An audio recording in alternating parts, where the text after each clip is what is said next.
আমরা ঘোষণা দিচ্ছি যে আমরা চাঁদা নেই না, আমার সঙ্গে যারা তারা চাঁদাবাজি করে না, ইনশাল্লাহ আমরা চাঁদাবাজি করতে দিব না।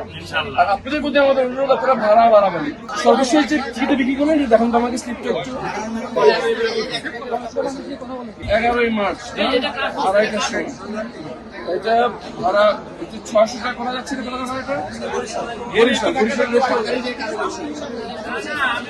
আমাদের অভিযোগ আসছে যে আপনার ভাড়া বেশি নিচ্ছে। আপনারা কি অগ্রিম টিকিট ছাড়ছেন না? ঈদের এখন শেষ শুরু করেন নাই? আচ্ছা, ঠিক আছে। দুটো অভিযোগ। এক হচ্ছে যে চাঁদাবাজি হয়, মালিকদের কাছ থেকে, শ্রমিকদের কাছ থেকে, জিপির নামে, এই নামে, সেই নামে চাঁদাবাজি করা হচ্ছে। আর যাত্রীদের অভিযোগ হচ্ছে আপনার ভাড়া বেশি নিচ্ছে। চাঁদাবাজির মেইন উৎস ছিল আগে এমপি লোকরাই চাঁদাবাজি করছে। আমি চাঁদা নিই না, আমার সঙ্গে যারা আছে কেউ চাঁদা খায় না। আমরা চাঁদাবাজি করতে দিব না ইনশাআল্লাহ। আর আপনারা কোনো মতে ভাড়া যাতে না বাড়ে এটা নিশ্চিত করতে, এই চাঁদাবাজি যদি না হয় এটা নিশ্চিত করতে, ঠিক আছে? এটা আমাদের আমরা একসঙ্গে কাজ করি যাতে যাত্রীদের জন্য দুর্ভোগ কম হয়, আর আমাদের যানজট, তেলের সমস্যা কথা বলি।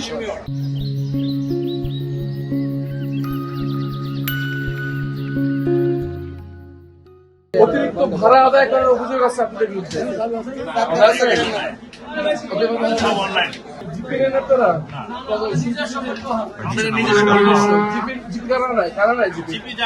যাদের কম গাড়ি তারা নেই।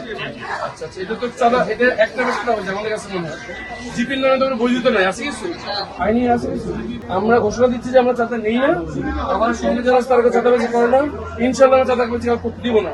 আর আপনাদের প্রতি আমাদের অনুরোধ, আপনারা ভাড়া বাড়াবাড়ি সরকার নির্ধারিত যে ভাড়া সেটাই নিশ্চিত করবেন, আর যানজট যদি না হয় সেজন্য আমরা কাজ করতেছি।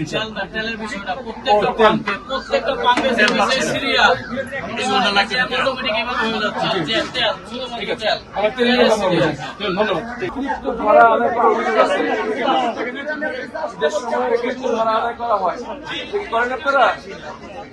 আচ্ছা, চাঁদাবাজি করা হয়, বলা হয় যে সিআরএম নামে, জিপির নামে চাঁদাবাজি করা হয়। আমরা চাঁদাবাজি বন্ধের জন্য উদ্যোগ করছি, আপনারা ভাড়া বাড়াবেন না, ঠিক আছে? যেহেতু সেটা অতিরিক্ত 1 টাকার জন্য কালো বাজারের জন্য বিক্রি না হয় নিশ্চিত করবেন, ঠিক আছে? আমরা আপনাদের সাথে বসবো ইনশাল্লাহ, চাঁদাবাজি বন্ধ এখন থেকে ইনশাল্লাহ। সমিতি নির্ধারিত চাঁদা বা যে ফি, সরকারি ফি ছাড়া এক্সট্রা দিতে হবে না ইনশাল্লাহ, ঠিক আছে?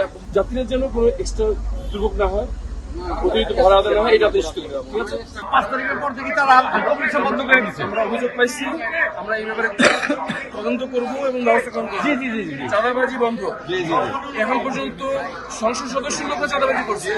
এখন থেকে আমরা এখানে আমি চাঁদা নিই না, আমার সঙ্গে যারা ছিল চাঁদা গ্রহণ করে না, আমরা কোনো অবৈধ টাকা কালেকশন করছি না। স্যার 5 তারিখের পরে কপিল শাহ ভানিবের মালিক দাঁড়িয়ে থেকে সমস্ত মালিক সমিতি চাঁদা বন্ধ করে দিচ্ছে। ইনশাআল্লাহ আমরা চাই সবাই মিলে করবো। চাঁদাবাজি বন্ধ হলে সবার লাভ হবে, ভাড়া কমলে যাত্রী বাড়বে।